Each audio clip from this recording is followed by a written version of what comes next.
In this episode of Food Service Worker, we're gonna be talking about a one time a year thingy bobber that if you work in food service in the Department of Corrections or in the county facilities will drive you crazy.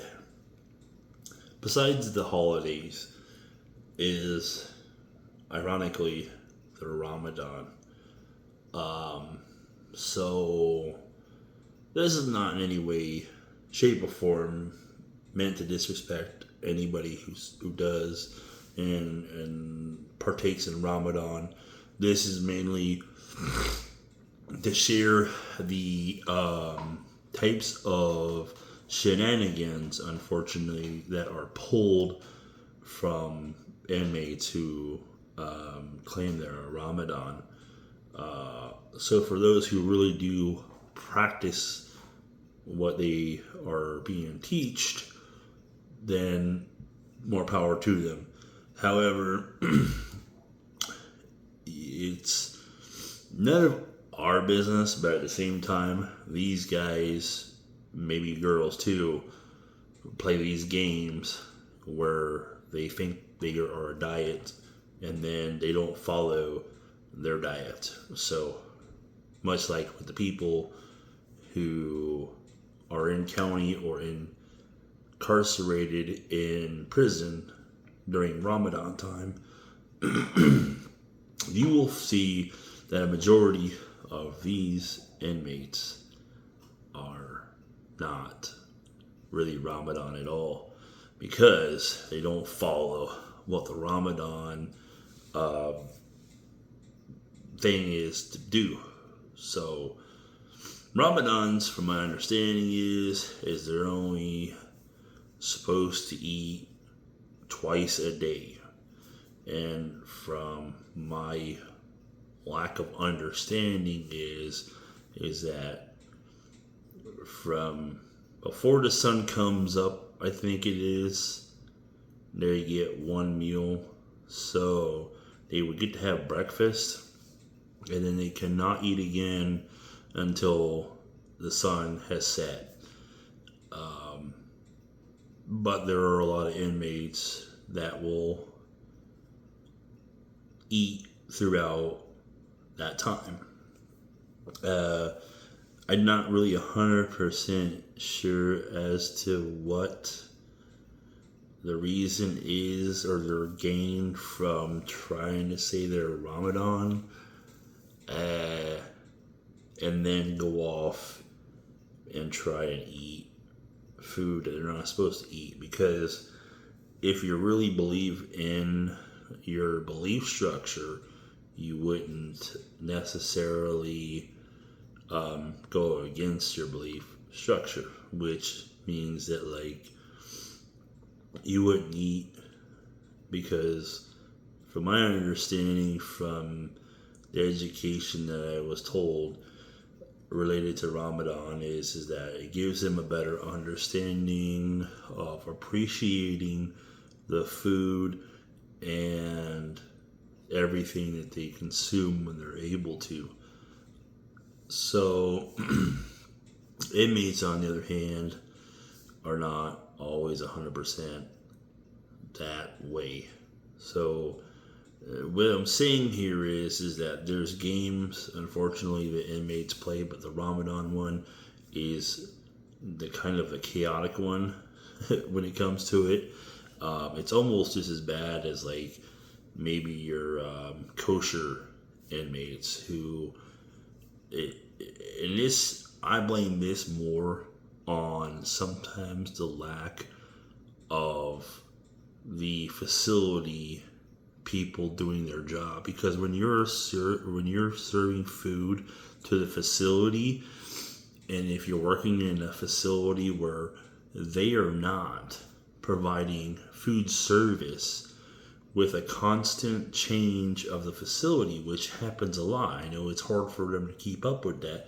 However, you are now going to cause problems with food service, and it makes it more stressful on everybody else when you're having movements throughout the day And while there may have been an inmate in one area or a couple inmates in an area, they were now taken from that area and put over this way.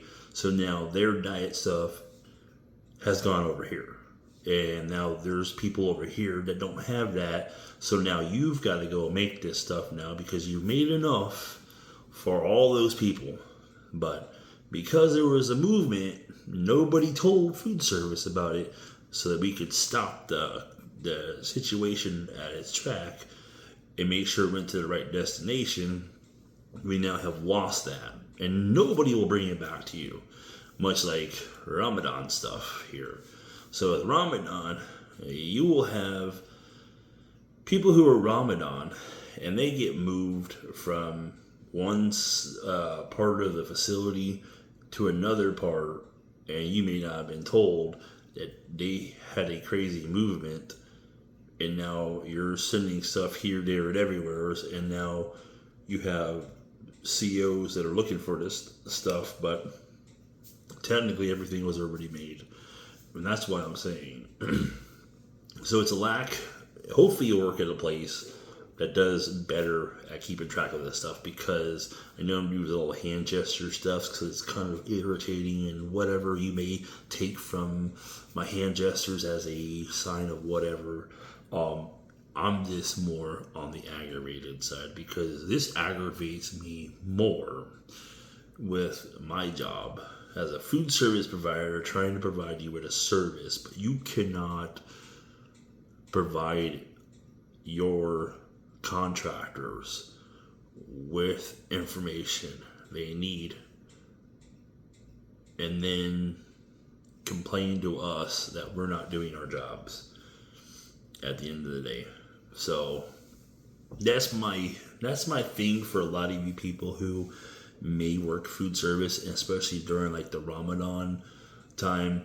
With the Ramadans though, I know I went on a whole tangent there. It started out cool, but then I went on a whole tangent on the Ramadan, and it's not anything against people who follow the Ramadan diet, I guess you could say, if you want to call it that. But at the end of the day, these inmates are not, from my understanding, supposed to eat anything from their first meal until the sun has set. And that's the way I've known it to be. But you'll have inmates that'll eat in your kitchen if you're working there. That might be Ramadan, and ironically, if they are a diet that they're supposed to not be eating anything but their diet, they technically be taken off of that. Just saying. So I've noticed that I've had a couple of Ramadans who worked my shift with me, and it didn't come to my notice until recently that these gentlemen are Ramadans and they're going against their Ramadan. So they're actually playing the system is what they're doing, which is kind of a shame. So that's the sense of the type of stuff you'll get to play with when it comes to these special diets, like whether it's kosher or once a year with the Ramadan. And then you also have, I think, Passover as well, but that's to be in another video, obviously. But Ramadan it lasts for a month, so it's a month of chaos, and you gotta make sure you have enough stuff to cover the Ramadan. Because if you run out of stuff for the Ramadans and you have that situation like I just told you, where you have COs telling you that you have like 2 Ramadans or they're missing something in their Ramadan bag, it's better for you to take a look and make sure everything is correct. Your food director will probably provide you with a list of stuff that the Ramadans are supposed to get, and it's important you do your job and make sure they have it. I'll see you all in another episode of Food Service Worker. Thank you.